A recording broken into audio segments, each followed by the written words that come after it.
Yeah, in fact, the best outreach is really with a purpose in mind, right? Like, what advice do you have for us? How could we think differently about this? What have you learned that we might need to learn? And those conversations often lead to great mutual learning and benefit. It's about having a clear roadmap and sticking to your priorities while also being open to great ideas, because you never know where they're going to come from or from whom.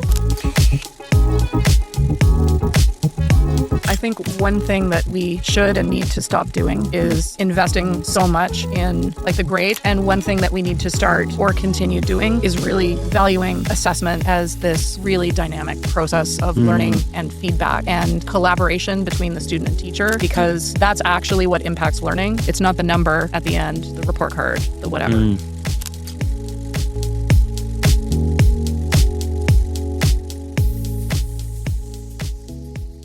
All right, Brendan, Julia, thank you for being here with me today.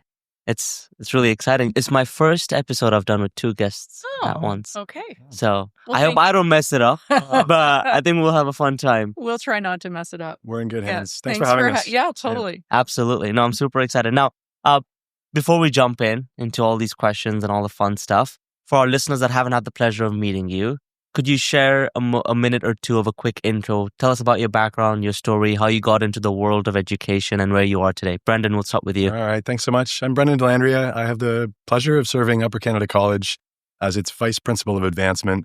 Most listeners will probably know what advancement is, but basically we partner with our community to advance the institution in its mission to provide learning. I've been doing this in the space of education my entire career. And I attribute to the fact that I never really wanted to leave school. So this has been the best way to stay in school while also receiving a paycheck. I grew up in Toronto. I went to Upper Canada College as a student. I did an undergrad in English and philosophy at the University of Toronto. Later followed by an MBA, but really have been focused on working within higher education most of my career to support faculties and programs with their fundraising goals. 6 years ago, I made the leap into an independent school and a homecoming of sorts to Upper Canada College in this role. And it's been a ton of fun. So I hope to share a little bit about that journey with you today. Absolutely. That's lovely. Julia. Yeah, thanks. So I'm Julia Kinnear. I am the Vice Principal of Learning and Academic Innovation at Upper Canada College. And, it's so interesting. Like Brendan, I think I never really wanted to leave school. I actually started my career in higher education in research and teaching as a historian. I have a PhD in history from U of T, and really in the history of education and modern Europe, Russia, and the USSR. And I kind of thought I was tracking into research and university teaching for my career. And then serendipity, I think, led me to Upper Canada College in 2004, teaching in the high school.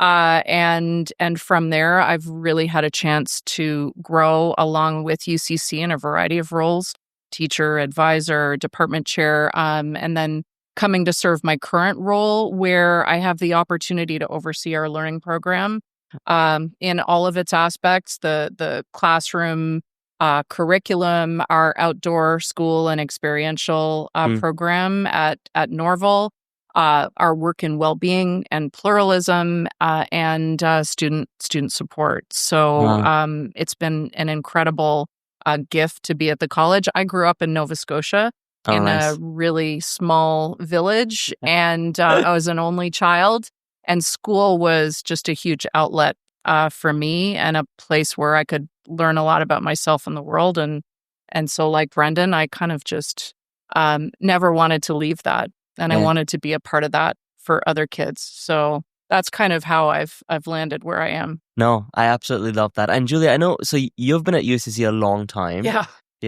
Which I say that as a compliment because, people switch around more often today than they used to before. Yes, right? They do. Yes. I love to learn about, how school changes over years. Yes. Tell me a little bit, if I was to walk into UCC 10 years ago versus today, what would be some of the most significant differences I would see?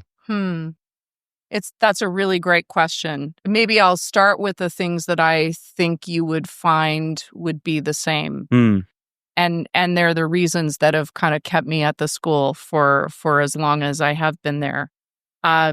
There's, I think in any school, but I think especially at UCC, there's just this incredible energy of people, adults, and students who are really excited about learning and growing together. Okay. And that's been, I think, a constant in my experience at the school. And I'm sure it was part of your experience as a student, Brendan. This is a group of people who are really diverse in talents and interests, and they're in a place where they want to excel and do their best. What that looks like and the kinds of interests that pull students, I think that's changed a lot over the last 10 years, what learning actually looks like. So today, something that we didn't have 10 years ago that we have today, that's a huge part of our learning program is a continuum of learning from the youngest ages through to graduation in design thinking and digital innovation, where we have really purpose-built, innovative learning spaces for collaboration and making and problem-solving that can engage students and teachers together. So what I would say is kind of the spirit of learning and that quest to be better every day, that's been there all the time. Kind of the way that students get pulled and engaged, that's been a bit different. I would also say a thing that has stayed the same over time is a really strong and engaged community and very close bonds and relationships among the students and also with the adults in the building, amongst each other and with students. And I would say maybe today, there's a lot more intention, purpose, and open conversation around identity and experience and relationships. And I think like maybe a more outward and conscious celebration of kind of the joy of that and the love that can exist in a community in that way. Those are two things for me, I would say. No, that's very special. And I mean, to your point, right, that's one thing that's true to the culture of the school, right? Because you go to one school, you go to another school, you might see some differences in terms of the kids and that consistency. It is so important to carry the legacy of that school because that's the identity of it. That's what it's known for as well. Brendan, to your point, in your intro, you said you had a bit of a homecoming. You graduated 2001. 2001. Okay, very nice. I was born in 99. Not to make you feel old. I'm so sorry. I do that always with like this unintended. Okay. Listen, and I started it at the college in 2004. So sadly, who I feels didn't have you as old a here? teacher. Yeah. Okay. In any case, what was it like to go back? Because I mean, I don't think that many people have that same opportunity like you. Like you grew up in a school, you sort of met your friends there, you met people there, you knew your teachers there as well when you were at school, and then you come back to work over there. It becomes your workplace. So what was that like, and what was it like to walk the same hallways? Because I assume some of the places didn't change, and that nostalgia. It's a great question. Thank you for the invitation. I'll share. The first thing that hit me was just the smell memory of being in the stairwells, just this like wet marble smell. It hasn't changed in the 25 years, probably in the 125 years that something's been there. So, it activated some deep-seated happy memories, I will say. No, I'd say, look, the opportunity came up. I wasn't expecting it. I wasn't ready for it. And what drew me back into the college was it was obvious that we were about to write the next major chapter in the history of the school, approaching our 200th anniversary in 2029 under the new leadership of Principal Sam McKinney. And I wanted to be a part of that, really setting the stage for the next century of excellence. And that's necessary, that's important, but that wasn't enough actually to bring me back. What really brought me back was the clarity of the mission of the school. And in the words of our principal, and now all of us, as we've adopted this as our mission statement, to foster the development of the head, heart, and humanity of each student, and encourage him to be his best self and leave the world a better place, to paraphrase. And just the clarity of that it built on my experience as a student and the kind of sense that as a community of students in 2001, there was real potential here, and that some of my classmates would go on and change the world for the better.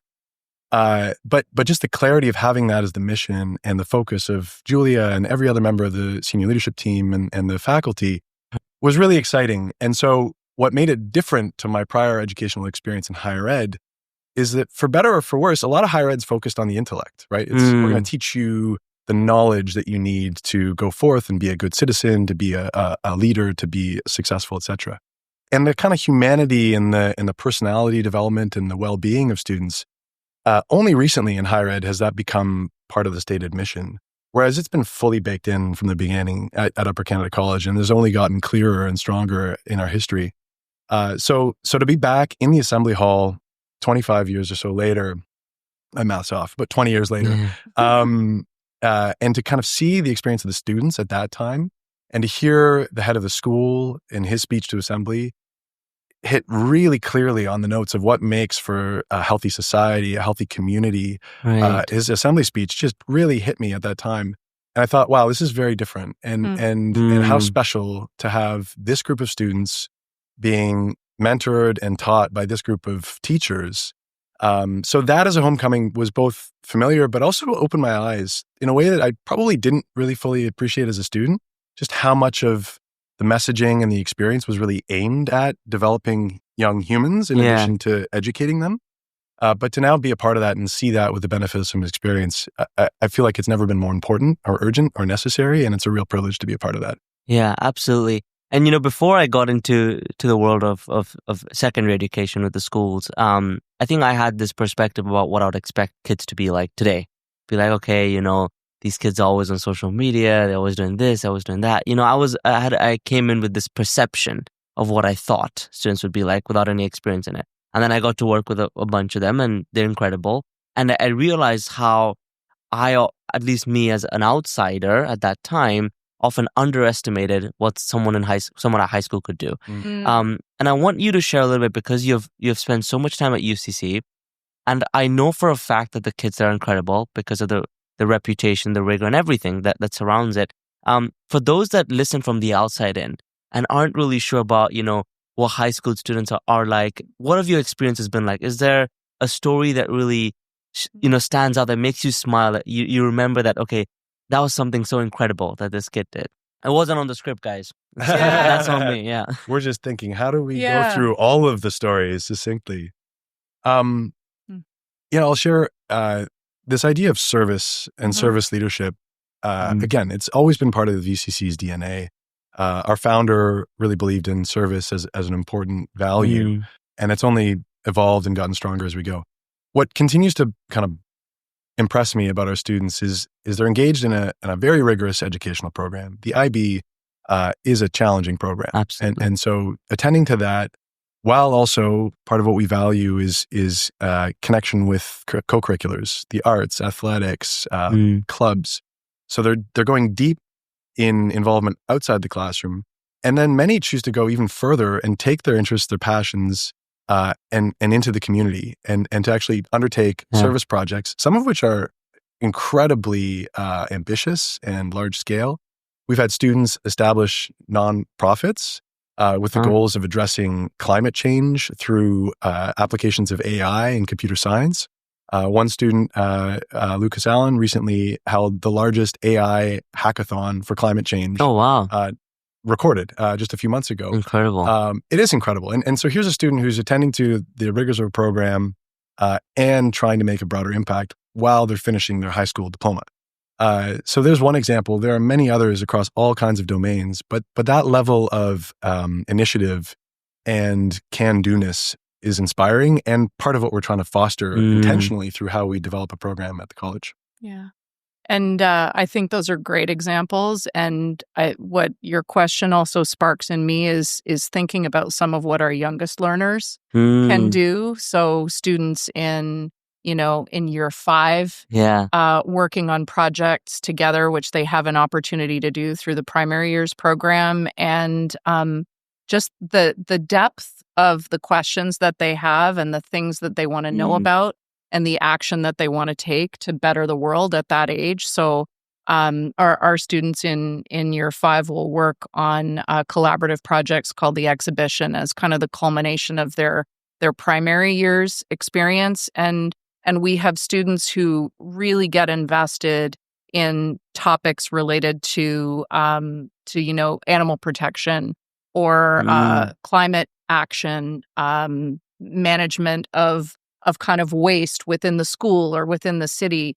And they identify the questions they want to answer and the projects they want to undertake to make change in our school and in the community. And those are some of our youngest learners.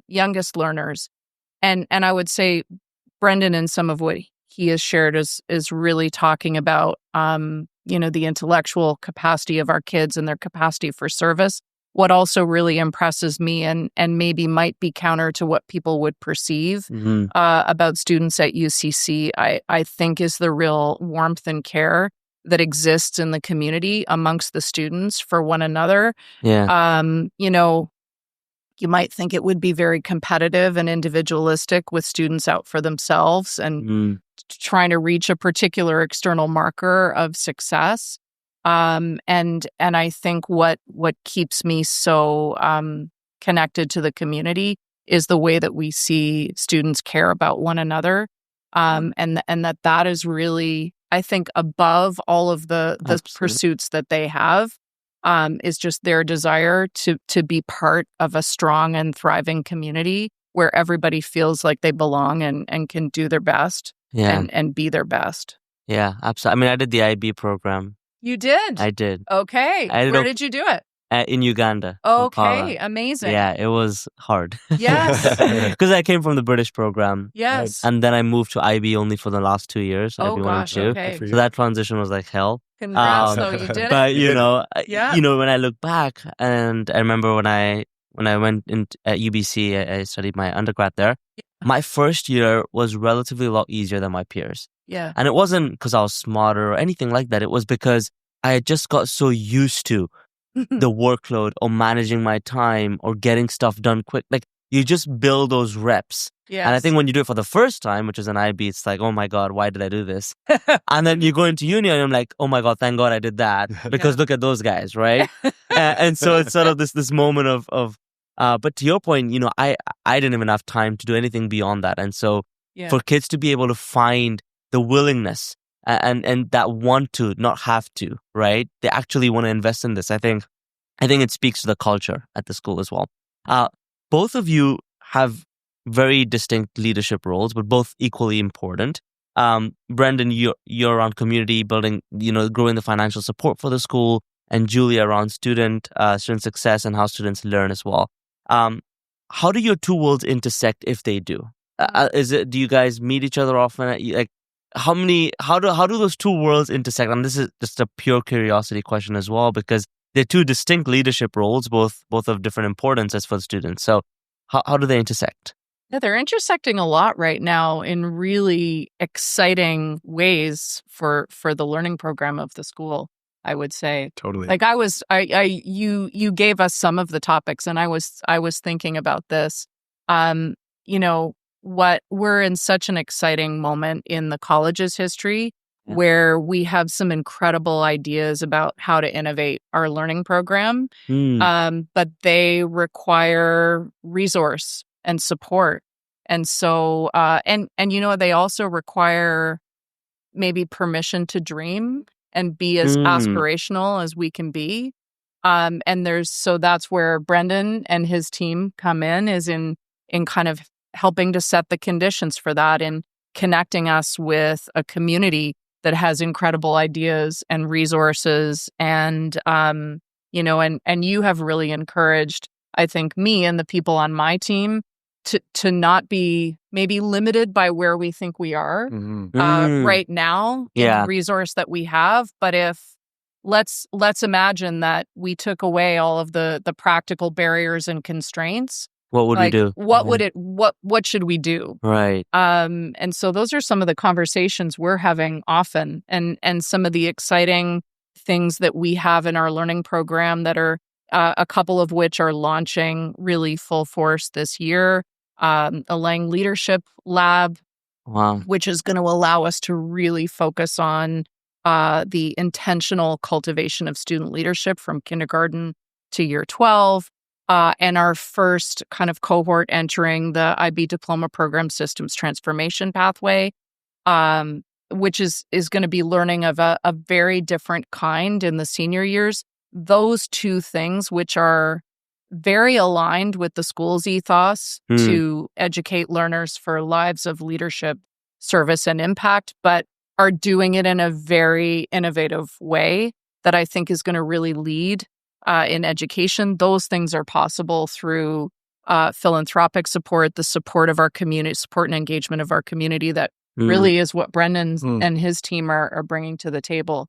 And we've done a lot of co-construction of those things. That's the unique part of it, I think. In any institution, for advancement to happen, big ideas attract big philanthropy. And so the kinds of ideas that come out of Julia and her team around how do we evolve and innovate the program that we're offering, and importantly, to what end, right? How will this positively impact student learning? How will this unlock new opportunities for those students, both while they're at the school and after they've left us?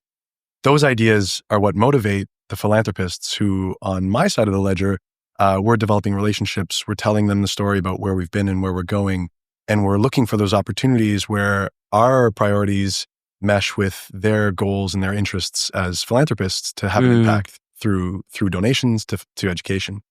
So that's kind of, the necessary component. But where it goes from good to really great, in my opinion, is when we're able to kind of take the best thinking from within the institution, our best researchers, thinkers, teachers, and educational designers, and then invite a carefully selected group of parents, old boys, alumni, friends of the college, who in this domain have something really unique to offer themselves because of their lived experience or their professional experience or their philanthropic experience. And we get to play a little bit at the edges to say, okay, here's what we're thinking. You, our friends out in the community, see this from a different angle, right? You're the employers, you're the philanthropists, you're the parents in some cases. How do you think about these problems? And what do you think we should be thinking about? And why that's really exciting is that we then get to select the best ideas. And it can speed us up in the kind of iterative approach to find the best type of solution. So systems transformation is a great example of that, and we can talk more. But really, that's where these roles come together. It's about the best ideas from within and the support and validation from our external community. And when we get that right, the results are spectacular and a lot of fun to be a part of, I would say. Yeah. And I think it does turn the way you might think about the development of educational programming a little bit on its head, because, I remember one of our teachers engaging with community members saying, I've never really kind of opened up my teaching, my classroom, my pedagogy. I've never really talked with an external audience about that. And because education, you typically think of the teacher kind of running their class and their domain, and that idea that at a school-wide level that we're inviting in industry insight, educational insight, the insight of philanthropy, and people who work in a variety of different fields and kind of know what our young people need going out into the world, and that we're co-designing what learning can look like, and that we have really engaged alum who are also now kind of renegotiating their relationship with the school and contributing in a different way. Absolutely. Like it's quite special. It's one of the most special things I've been a part of. We worked with an advisory committee of really wonderful friends of the college as we designed this new diploma program pathway in systems transformation, and they have very much been partners in the journey of that, providing critical feedback, insight at key moments. I would say really encouragement to dream big, and also just really practical advice about when to narrow and limit and prioritize and focus. Yeah, interesting. And it makes me think about, I remember when we first started doing, like, as a startup at the time, we were talking to a lot of our customers. And one of my really good mentors, he told me, you should talk to a lot of people to get their perspective, and then you make a decision as to what's relevant and what's not. I'm curious to know, because when schools bring in so many different voices, you get industry, you get friends, you get alum, right? They might say different things. Yeah. They should say different things to some extent. Otherwise everyone's experience is the same. How do you know, is it an instinct that's like your sixth sense that says, you're saying something I don't think is really right? Or, how do you navigate that? Because I'm sure there'll be instances where someone says something and it doesn't fully apply, right? And that's just the reality of it. So how do you navigate that? That's a great question. It is. And the analogy is a good one to being a startup, right? To trying to figure out what works. I think at the outset, being clear on what the scope of our goal is on a given project and saying, this is what we are certain we want to accomplish. Mm. Here's some stuff at the edges that maybe fits, maybe it doesn't. And then there's a whole world beyond that circle that we're not going to be able to approach here. Just bounding it to some extent helps. But the second and probably more important thing is really grounding it in a set of institutional values. We have 5 values at the college that infuse everything that we do. And so that's the constant kind of gut check, instinct check, but also intellectual check to say, okay, how do these ideas or how does this direction fulfill those values, and to what extent? Because it's rare that it's such a miss that it's obvious. It's usually like, okay, does this fulfill that to the extent that we want it to? And is there another approach? So, and then from the advancement kind of volunteer management side, I find the most important thing is just transparency and to acknowledge up front with our advisors, you're going to have some amazing ideas, some of which we won't be able to put into practice, some of which we may have a different view on. And that's okay. Like, we're going to have that conversation, but just know up front, we may not be able to action every good idea that you bring our way. But we'll tell you why we've chosen the ones that we've chosen and why we've not chosen the ones that we haven't. And that, I think, creates the kind of trust and permission to dream that you've been describing as well, Julia. And I think as well, the community members that we've engaged with, they have been, very candid and transparent about the fact that, in some cases they are educators with educational expertise, but their scope of practice also extends far beyond that. And they've been great about saying to our course development team, to our teachers, for example, in relation to systems transformation, that, education, high school education, and the students and your classroom, and there will be requirements that you need to meet that we don't want to have sightline to. But have you thought of X, Y, Z? Yeah. So they've been great about maybe provocations, suggestions, raising our sightline to a further horizon. Absolutely. And I think that's where outside input and expertise, and as you're saying, like, as many diverse perspectives as you can get is so helpful. Like, what are we not seeing? What have we not thought of? Yeah. How could this be better or different from what we've done before? No, absolutely. Now, one thing I really love that you said is that Brendan and his team have allowed you to dream big. Now, let's say I dream big, Brendan, and I come with you with an impeccable idea, right, for student engagement.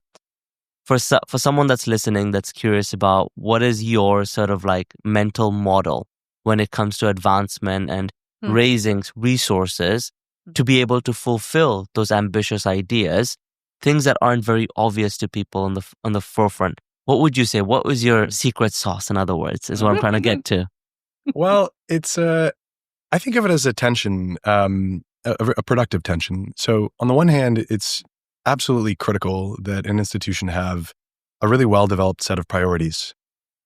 These are advancement priorities, things for which we wish to raise external funding or volunteer support or partnership in support of.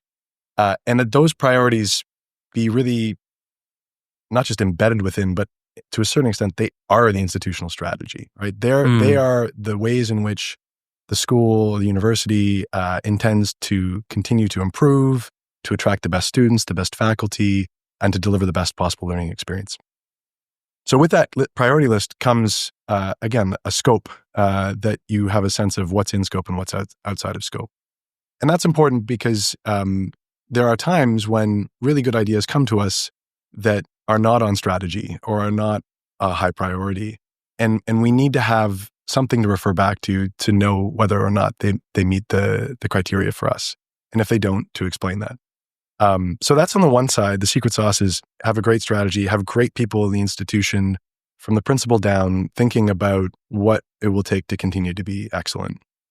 The second side of it is a kind of an openness to those other ideas and an openness and a kind of a learning mindset in ourselves that says, at first blush, we may not see the value of an idea, but if we sit with it long enough and we think deeply enough, we may find ways to integrate it within our priorities and may unlock through that something important. And if that idea doesn't stick, well, maybe a version of it could stick. So that's permission and opportunity for our advancement team to engage a donor in a conversation about how we might take what they're thinking and morph it or mold it to fit the shape of the priorities and the strategies of the institution. Do you reach out to donors like strategically? You're like, this guy, I know that they care about this topic. Like, All is the it time. strategic? Okay, okay. Yeah, all the time. Oh, it's like a shoot the mailbox, like whoever. Okay. Yeah. In fact, the best outreach is really with a purpose in mind, right? It's to say, Diraj, we see you doing these incredible things in design thinking and workshops and engaging the broader community. Like, what advice do you have for us? How could we think differently about this? What have you learned that we might need to learn? And those conversations often lead to great mutual learning and benefit. So to anyone out there listening with a great idea for the future of education at Canada College, be Dellandrea at ucc.oi.ca. But sincerely, it's a bit of both. It's about having a clear roadmap and sticking to your kind of priorities while also being open to great ideas, because you never know where they're going to come from or from whom. Yeah, absolutely. And Julia, you spoke a little bit about this, and I can sense the excitement in your voice about the new IB program. Yeah. I don't know much about it, and I assume I'm going to make the safe assumption that many listeners also don't know about it because it's a newer program. It is. Can you walk me through what's that program? What's the change? What's the initiative? What is that around? Yeah, for sure. So the IB, the International Baccalaureate, they're engaged in a review right now of their programming for students who are age 16 and above. So that includes the diploma program, which is the program that you completed, right, as a high school student. And as part of that process, they have a variety of research projects and innovations. Some are smaller, some are larger.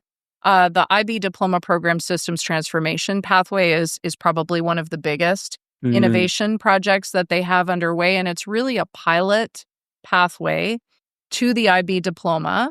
And it's just an experience that's comprised of different elements than the current IB diploma program that most students complete around the world. And so it allows for some flexibility in the design of what that experience looks like. And the cornerstone feature of this new pathway, and I should be clear, it's a pilot that right now is being offered only at 4 schools globally, UCC being one. Are we the only Canadian one? We have our colleague school, Mulgrave, in Vancouver, is also... That's pretty good. 2 out of 4 in Canada? Pilot school, absolutely. United World College Atlantic in Wales, and United World College Southeast Asia in Singapore. Those are the 4 pilot schools. Is that Naheed? Yes, it is, right? Okay, I was like, that's okay, you know Naheed. Yes, ma'am. Yes, he's great.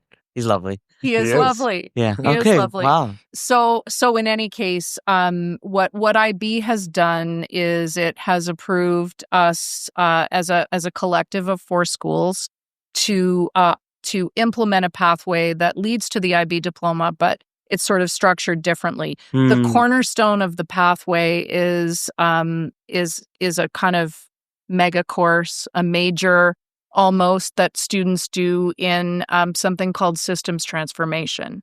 And so in each school, a key feature of the learning in this kind of major concentration of a student's coursework, it's all around systems thinking and understanding that idea of developing tools and competencies to see complexity as a whole and a kind of a sum of interconnected, interdependent parts, rather than kind of breaking them apart into individual pieces.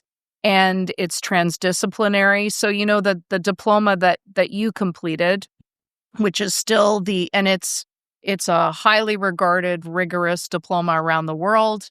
But what we're trying to do is perhaps slightly alter that structure where, in your experience, you would have studied your disciplines in sort of separate courses, right? Yeah.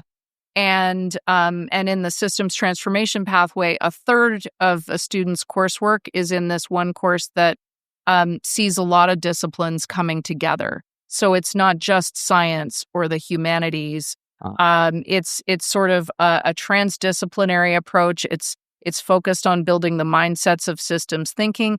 In our case, what we're really having students do is dig into complex global problems, issues of climate change, for example, and environmental sustainability and regeneration, but coming at those from the perspective of understanding the complex systems that produce those problems, trying to see where we might intervene, and how can the tools and approaches of design thinking, technology, and a variety of other disciplines really help us figure out where might we intervene in a system to actually have a measurable impact on some of the issues that we face today.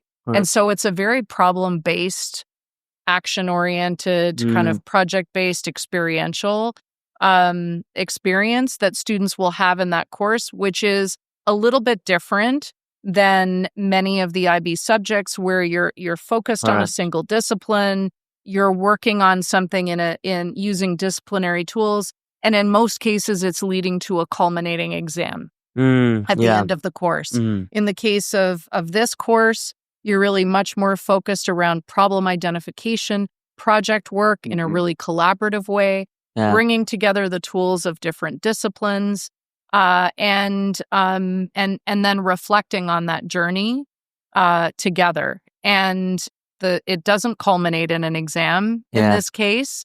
It really culminates in collaborative projects and independent projects. And so that's quite exciting for us. You still have a complement of other subjects as a part of your diploma, but you have some flexibility in the combinations that you put together. So, you could have students who are very science-minded, who are engaged in systems transformation, design thinking, digital innovation, and looking at issues that are of interest to them. You might have students who are interested in government, in public policy, perhaps in creative fields, in the arts and communication, and having all of those students in the same space, really, really trying to develop a skill set that's going to help them tackle some of what we need to tackle in the world. Yeah. Yeah. I mean, younger Dheeraj would allow that, first of all. I think it's, and, I love that because it's something that schools would have to do. And when it's integrated into the program, I think it makes life a little bit easier than if it's like, okay, we have the IB program, now we got to do this other thing because it's super important to teach our kids how to solve really difficult problems and how to work together, right? So its integration makes that scaling a little bit easier. And also, for the kids, it also helps them manage that a little bit, right? You're not sort of doing multiple things on the side in addition to your IB program. That's right. It's a little bit more integrated into the diploma. And I think that's part of the IB's philosophy as well, and what's driving their review of their programming is they want to design for subtraction and really focus on skill building and what's going to set students up well for the future. And so the idea of incorporating that within the course of study and giving students a bit of flexibility in what they put around that is part of their design and part of what they're trying to test, I guess, in the pilot. And I think what's incredibly important for them and for us as educators is that that's a very rigorous experience, still educationally, that has all the hallmarks of that IB education that the diploma program is so well known for. And I think we also, the pilot has a slightly different flavor at each of the schools. In our case, it's very much focused around design thinking, digital innovation, and problem spaces that really implicate well-being, pluralism, and environmental sustainability and regeneration. Wow. But it kind of takes slightly different bents at the other schools. But the IB kind of wants to see what's going to work best. Exactly. That's the point of the pilot, right? What can we take and potentially scale? Yeah. And they're planning to release some larger changes in 2030. So we're part of the front line of helping them figure out what works. Yeah. And I'm sure many schools also look to you, in terms of your experience in implementing these programs and integrating them more smoothly, more seamlessly, right? So it brings together all of that stuff. That's really cool. I mean, I'm sure the kids must they'll get excited by it. And they are excited by it. We've got a cohort of 24 incredible students who are starting this September. Yeah. For first teaching. So there's ever a spot at the back of the classroom, you please email me. Come on down. Yeah, you should come. Yeah, because I feel like it's something I'd love to see. Yeah. It'd be so much fun. Yeah, you should come. That'd be We'd really love to have you. Yeah, part of why I love it so much is that we do have these students already who want to be entrepreneurial. They want to be social innovators. And they're doing a wonderful, IB diploma, but they're having to think about, okay, now how do I take my learning and apply it outside of the school environment? Yeah. This brings it back in and supports them through that critical, and this, Devesh, a critical process of build, test, iterate, right? How do you get comfortable with failure and view failure as a point of learning? And if we can move kids up that curve earlier in their journeys, it's powerful. I really believe the impact will be felt for years to come. It is so powerful. Yeah, it's just a moment in time, right? You learn and you keep moving forward. Brendan, I'd love to talk about the Rogers building. I know you've been involved in that as well, and I didn't read too much about it, but it's a lovely space that's been sort of constructed. Tell us a little bit more about what that means and what it's about for people that don't know. Thank you. Well, this is a dream that is still being realized, and it's been many years in the making with more to come. But the Rogers building is for us the first major investment in our campus since really constructing our current buildings. It's the first addition to the campus in many, many decades. It's been generously receiving the support of Edward and Suzanne Rogers. They've made a $30 million pledge towards this project, which I believe is the largest gift to an independent school in Canada in our history. But why I'm excited about it is because this will be, when it's fully funded, which we're halfway there, and fully constructed, which we hope will be by 2029, our 100th anniversary. It will set us up for the next century. So how will it do that? First of all, the school in its history has long operated as two independent schools, a kind of a preparatory school and an upper school.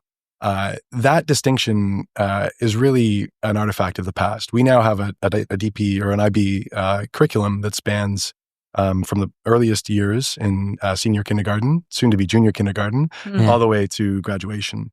And so the learning is in a continuum, and our faculty collaboration is in a continuum. Our student community is a continuum, and yet there's this kind of artificial barrier or gap between these two schools. So for the first time, it will connect the prep school with the upper school on our campus and create a link, create a space where everyone can come together to celebrate learning, where we can have project exhibitions for our youngest learners and our oldest learners.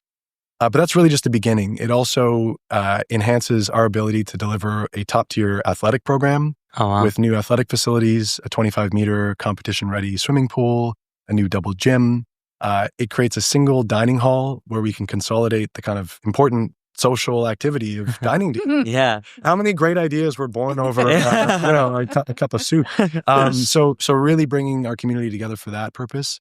It also connects us with our broader community, and we will make available more of those facilities to the broader community, both for kind of drop-in use and for program use. We have this incredible program called Horizons, which pairs our students with TDSB and TCDSB students across the GTA for shared learning. And this allows us to expand that into new environments and into new spaces. So that's exciting. And then it also finally kind of connects us with our past. It's a way to honor our history, our tradition on the site, while also creating a space that will very much be the home of future learning for the next 50 years. So I think it's the most exciting thing to happen to our campus. I know it's the most exciting thing to happen to our campus since we moved there in 1894 or so. Yeah. And we're really excited to bring it to fruition. So we're on our way. We're not done yet, but that's what we're up to at the college these days. Yeah, and it's so intentional, right? I think we often we have to remind ourselves as well that the space is the second teacher, right? Like your environment, how you shape a table. I don't like, in an ideal world, even for a podcast, I would want this to be a slightly closer. But even small things like that, as to how your dining table is set up, how your classroom set up, how your gym is set up, like all those things play a role in interaction with people, and it has this effect, right? And so it's so intentional from what it sounds like. Absolutely, which I love it. I mean, spaces can inspire, they can shape, they can do so much for us. I'm so glad you appreciate that. Yeah, no, absolutely. For both of you, what is something that gets you excited? And especially now looking towards the next semester, right? We're getting really close, which is very exciting. Yeah. What excites you to go into work today? Oh. Always the people. Always the people and the fun that we will have together. Figuring out what we're going to do next. In the case of the work that Brendan and I do, in the case of just seeing the students and them come back to school with the energy that they have, that's what brings me to work every day. Yeah. I love that. Brendan? Yeah, I love that answer too. I mean, I'm so excited to see how systems transformation takes shape in this coming year. We've got some incredible teachers working on it. There's opportunities for partnerships with the broader community. And in fact, we've just appointed our first director, Tannenbaum Director of Partnerships at the college, thanks to an incredible gift from the Larry and Judy Tannenbaum Family Foundation. And so we've been able to hire a wonderful colleague now who will help us bring the broader community into the classroom and take our students out into the community through systems transformation. So seeing how that starts to take shape this year is so exciting. And then the other thing I've mentioned, our 200th anniversary coming up. We've got some really fun ideas for how to celebrate that, how to recognize that. And those are starting to really start to boil on the Sounds back like burner. a big party. Yeah. There'll be a party. But there's also, it's so fascinating to me. And Julia, you must appreciate this as an historian, but to think about our present moment kind of through the lens of almost 200 years of history in all its complexity, the good, the bad, the beautiful, and then to kind of use that to celebrate who we are and who we aspire to be. I think we get to shape some incredible conversations. We get to invite some incredible thinkers to the table to share how they think about the world today, what our place in the education continuum could be to help meet the needs today and for the future. And so every day is kind of a new day where we're like, okay, we've made some big bets, but like now has the world changed? How has it changed? And how do we respond today? So that keeps me coming to work every day. I think you said it so well in that, and I think that's what's so special about Upper Canada College and its long history is that we are steeped in this tradition of excellence, and part of our tradition and our identity has also always been continuously looking forward and trying to figure out how to be better, to serve young people, to go forward and lead in their lives in the way that the world needs. And so you're sort of looking back and looking forward always. Yeah, no, I love that. One thing I would love to talk about, and I've realized this through all the guests and all the podcasts and all the work, I find that education has this we have such incredible stories and these different programs that we do for our kids. But I find that we often, and maybe this is likely unintentionally, but we don't share enough what we tried and it didn't work. Because what we always naturally go to is, this is awesome, right? I would love for you, for the benefit of the students in the community, to share something that you tried, that you were excited for, but it didn't really work. And maybe what that taught you, and maybe the next direction that went from there. That's interesting.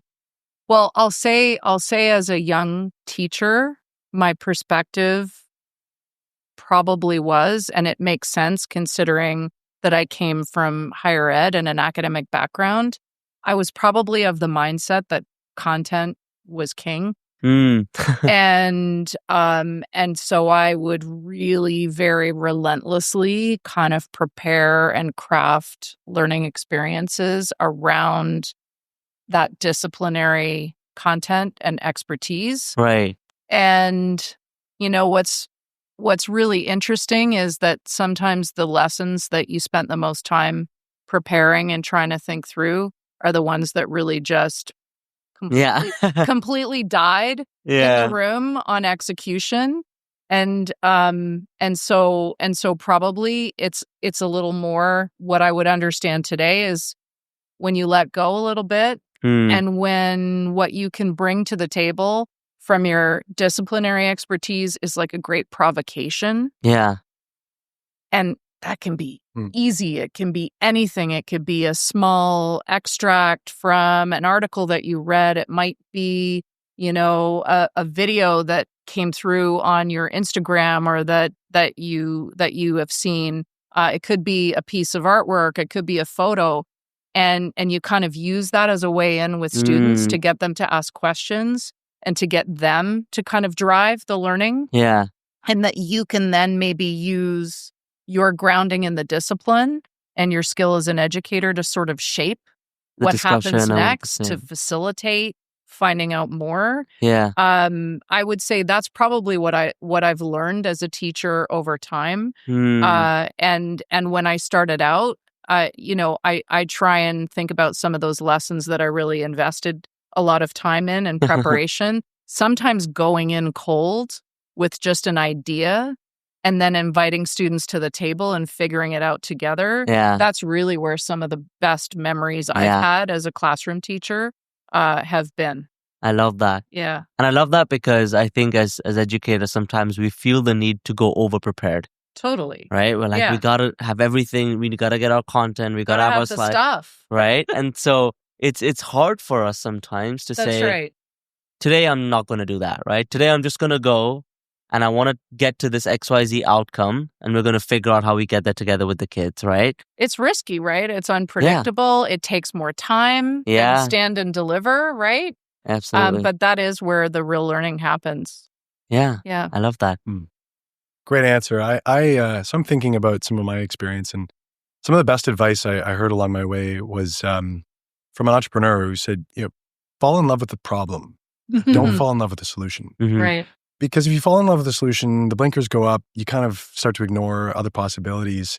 And when that solution isn't doing what you wanted to do or isn't being accepted by the people who need to accept it, it can be a very frustrating, isolating, lonely, kind of demotivating experience, which has been sort of one of my mistakes in the past, falling in love with the solution and then wondering, why doesn't everyone get my brilliance here? Why is this so hard? And the answer is almost always because there's either not a shared understanding of the problem, or we haven't spent enough time as a group really thinking and discussing that problem.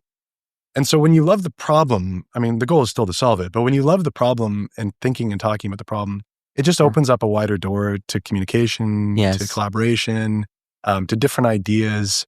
And then it also gives you more staying power so that you're willing to try different solutions. The first one's not always the best one. Yeah. But I try to think about that when I'm getting frustrated by lack of progress on something. Like, okay, am I overly fixated on what I think is the solution here? Who can help me think about this problem differently, and how do I reconnect with the problem itself? Yeah. So I hope that applies in most contexts, but it certainly applied to most of the things I've It did. With. Yeah, and I was at UBC and I was doing the design thinking course. First time I had ever heard of design thinking.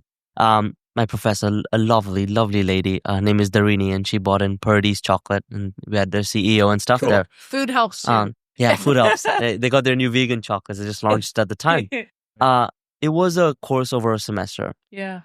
And I'll say we spent up until, it was like September through to December, up until November, she never let us brainstorm ideas. And she said, we're going to come to class and I'm going to keep grilling you on the problem. Love it.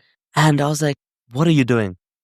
Like, this is not the fun part. Yeah. Right? Because natural instinct is like, here's how we do this. Yeah. Here's how we get Purdy's more customers. Here's how we get this, right?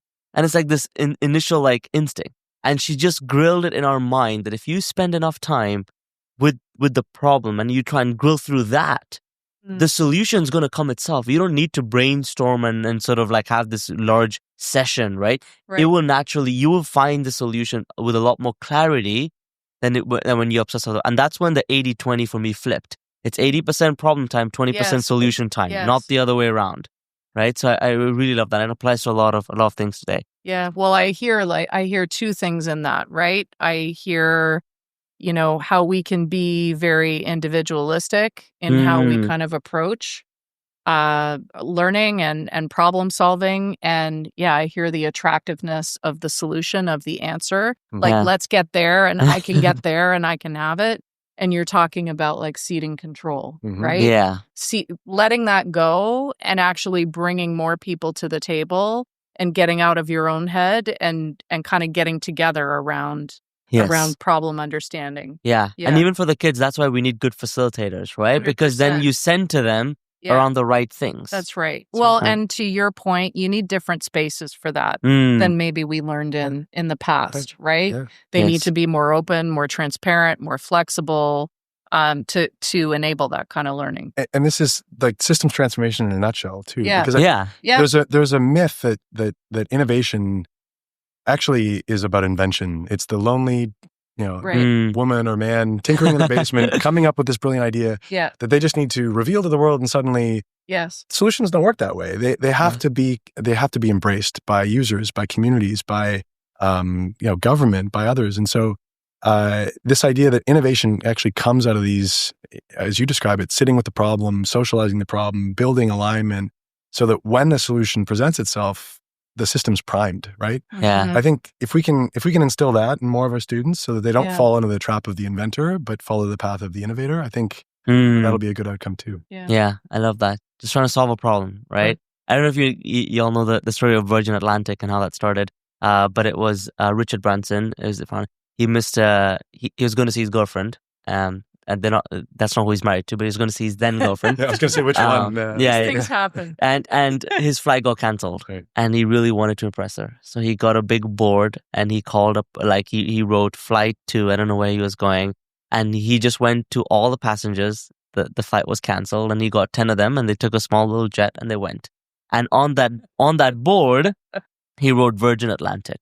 That's what he wrote on that board. And that was sort of the airline. And he has some really fun stories because Boeing wouldn't give him any aircrafts because they didn't want to compete with British Airways and that but that's like what I tell students, that's called being rusty, but also doing it in a way where you identify. See, everybody can identify a problem. Only 1% of people will do something about it, right? You want to be that 1% of people, right? So it's sort of that intuition to say, you know what, let me try do something. Let me experiment. If it doesn't work, it doesn't work, right? That's great. I love that. I'm going to shift gears into our rapid fire round. So I'll throw you a question, and then I'd love a response in under a minute. And I could ask a question, and then you could each answer one at a time. Okay. So the first question, what is one belief about education or leadership that you have changed your mind on during the course of your careers? I used to think leadership was about having an idea, selling the idea, driving the idea forward. Now I think leadership's about listening, actually. It's about listening and being there for the people around you who are really going to advance your institution, your organization. And just that ability to listen and really, really hear people, something I'm far from perfect at, trying to get better at every day. But to me, it's repositioned what it means to lead. It's not about being out in front. It's really about being in the middle and supporting others to move. Similar, maybe a similar theme. I would say as a young leader, I was very self-focused in the sense of I wanted to be prepared. I wanted to know what the task was. I wanted to get things done and step in and help move things over the line. So it was very much about me and my work product and my work output in my role. And I've really come to realize that the best work of leadership is about sharing the work and creating conditions where others can step in and bring their talent to the table. What we come up with in the end is usually so much better. There's more buy-in. There are better ideas, and I think that's something that you learn over time. Yeah, I love both of those. Really great. When you think back to your younger selves, what's one piece of advice you'd leave with them? Resist the pressure to choose a path or a major or there's a lot. I think there's a lot of pressure on young people now to kind of have a path figured out or to follow that path. Fortunately, I received this advice as a young person and got to indulge a really wide array of interests in undergrad, and it's helped bring me to where I am. But there was an earlier version where I felt a little insecure because my peers had figured out they wanted to do this program, that program, and I had no idea. Yeah. So whenever I meet someone who might be in a similar space as a young person today, I say just take your time. It's not a race to figure out who's decided their career first. It's a journey and see where it can take you. Follow your curiosity and your passion. Yeah.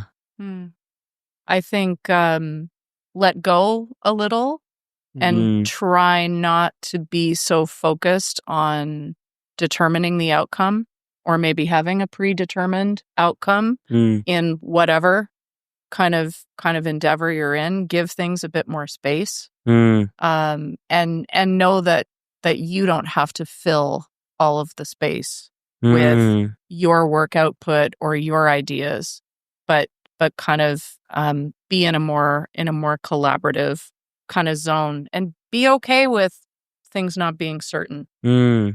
Yeah, no, I love that. I'll ask a little bit of a fun one. What is something a student has taught you recently? So at UCC, we have the opportunity to supervise a student project as a member of the faculty or staff. And in recent years, one of the students I supervised really showed me that the value of this project was not necessarily the paper that he handed in at the end, but the thought process that went into it. And it made me think differently about my role as a project supervisor. It wasn't there to help ensure the final product met the rubric necessarily, but that the quality of the thinking that went behind it and his experience engaging in the learning, that was where the impact was. So in his project, the challenge he set for himself was a very ambitious problem.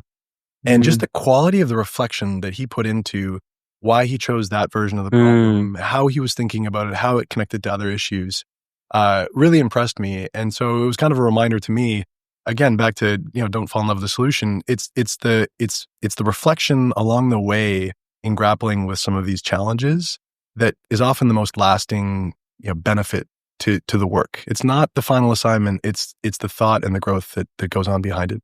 Yeah. Love that. That's a great answer. I'm in my role sometimes. And so in addition to my current role as the Vice Principal of Learning and Academic Innovation, I also served as the head of our preparatory school on an interim basis to cover for a colleague who was on parental leave. And so sometimes I see students in maybe not their best moments, like maybe when they've made an error or like breached an expectation of the school. And I'm thinking of a student who was in a kind of a challenging moment that was, maybe a situation of making an error in judgment that impacted other people and that violated sort of agreed expectations in the community. And I think what I learned in that moment and what I have learned in moments like that from students is like the mistake doesn't define you, and it doesn't shape the relationship that we're going to have and how I'm going to know the student and how the student will be known. It's like actually in those really hard moments where we've done something wrong, how do we react? How do we respond? What do we learn from it? And actually, this student in particular, like it was not a great situation, but the fact that they could kind of come to it and reflect on it and try and understand that things should have gone differently and maybe commit to that. Yeah. You saw so much about the student and his character and his strength in that, that's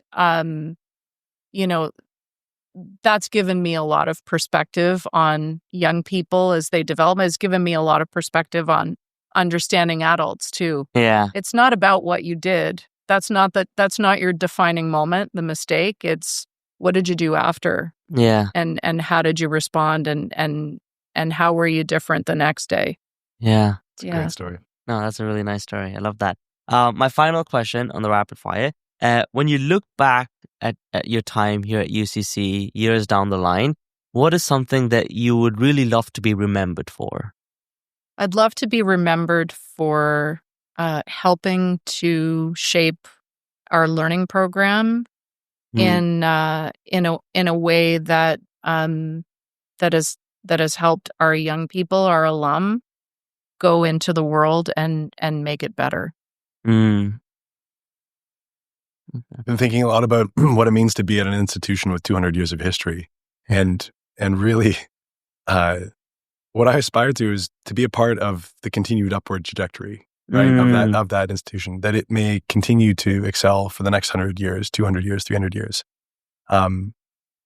so what does that ask of us? It asks of us to make good decisions, to think of the future, to honor the past, and to, as our board chair often says, and our principal often says, leave the campsite better than we found it. Mhm. This idea that, our job is not done when we leave. Our job is actually continuing as we turn it over to the next generation to lead. Yeah. So, we've got some big goals, but behind it all, it's this commitment to helping our institution be its best version, to live its values, and to continue on its mission long after we've left. And I think if we do that, kind of no one will kind of remember us. Yeah.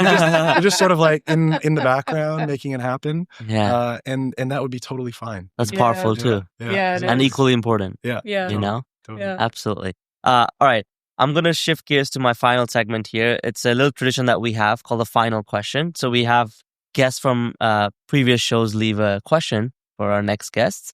So I'm going to pull out, maybe I'll pick 2 different questions, one for each of you, and I'll tell you who asked or who left those. Oh, wow. And I'd love for you as well to leave a question or even say a question at the end of that. Okay. So let's see. Sometimes I look at their handwriting and I'm like, gotta write better, guys. Come on. This question is from Sarah Morinson. She's the assistant head of school at Appleby College. And Brendan, maybe I'll position this question to you Why not? first. Yeah. Do you want me to ask you? No. Okay. I was like, Well, let's make it all. The question Sarah left is, what's one thing that you learned in high school that is still with you today? Don't be afraid to ask questions. Yeah. Don't be afraid. My heart still races every time I put up my hand. It doesn't matter how old I am or how many that's classes good I've been to in. know. Me too. I still have this like adrenaline rush when I have a question, but overcoming that and asking the question, it's the single most important thing you can Yes. do. Yeah. Yes. And for yourself, but also sometimes for others. If you have a Yes. question, others might too. It takes courage, but that's how this thing works in education. It's by asking questions and hearing answers. So Good answer. Yeah. there's mine. Thanks. No, I love it. And Julia, I'll ask you a question from Richard Prosser. Okay. He's the deputy head at Crescent School. Okay. And Richard asked, if we are truly preparing our students for the future, what is one thing we should stop doing and one thing we should start doing? I think one thing that we should and need to stop doing, and I'm talking education kind of writ large, is investing so much in like the grade. Mm. Mhm. And one thing that we need to start or continue doing is really valuing assessment as this really dynamic process of learning and feedback and collaboration between the student and teacher along the way, because that's actually what impacts learning. It's not the number at the end, the report card, the whatever. Yeah. Yeah. It's a continuum, right? Like how we Yeah. assess students. It's not just binary. You get this, Well, you and get a it's grade, right? and it's not just taking the test and getting the grade. It drives everything. Yeah. Yeah. And I really had that realization when I used to do a lot of personal tutoring for Yeah. students, right? And I would do a lot of tutoring for these kids. And I was in 4th year of uni; they were in 1st year, right? So I was Yes. teaching them 1st year courses. And I'll be with them, and we'd do these questions. We'd literally just sit like this and do a bunch. I'll teach them, and they were really smart. They would do it, and then the exam would come, and they wouldn't do that well. And that's when I started to realize that exam wasn't necessarily an accurate reflection of their ability, but Yeah. more so they were put in an environment where they couldn't actually express their ability, right? And so there's so many factors that come into play when we attribute, like maybe it's the large pressure, or maybe it's just the environment. Like there's so Yes. many things we don't necessarily realize at the forefront, but they play a role. And that was my epiphany to say, now I know why, and I was lucky enough as a kid. I never used to get nervous in exams. So if I failed, I really didn't study, and if I did well, I actually did, but it was my control. Yeah. And I realized that's not true for everybody, Yeah. So I love that point of Yeah. yours. That's similar to my experience. Yeah. Yeah. Yeah. Beautiful. All right. I'm going to give both of you an opportunity to leave a question as well. I'd love for you to write it in the notebook as well as say it out loud if you're willing to. So Brendan, I'll start with you, and I have placeholders there for both of you. All right. Okay. Thanks very much. All right. Thank you. And note to self, perfect my handwriting. Yeah. Um, Oh, you make my life harder. So I've written, if money were no object, what new initiative would you launch at your school and why? I love that. I love it. Ooh. Very applicable. Yeah. That's good. Trying to stay on brand. Okay. Yeah. Okay. So my question, I think my penmanship isn't very good, but my question is, what does intergenerational learning mean to you, and why and how should it be a part of our students' educational experience? Nice. Wow. Thank God I don't have to answer that. I have to be thinking a lot for that one. That's a beautiful question, though. All right. Well, Brendan, Julia, this has been a true honor. I mean, it's my first episode where I have two guests, and I'm so grateful that it gets to be the both of you because you've got incredible chemistry. Never felt like I had to switch too difficult, and it was so seamless. And it's, I love that you bring such different experiences, and yet you work closely together towards a shared vision. Are there any last words you'd like to share with our listeners? Thank you. I mean, thank you for this podcast. Thanks for inviting us, but also the work that you're doing. Education is an important space, a very important space. We need new voices. We need new perspectives. We need platforms to share. And so you're doing that. So thank you.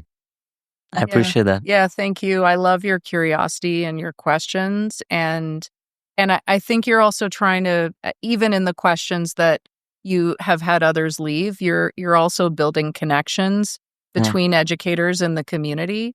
And that is really important.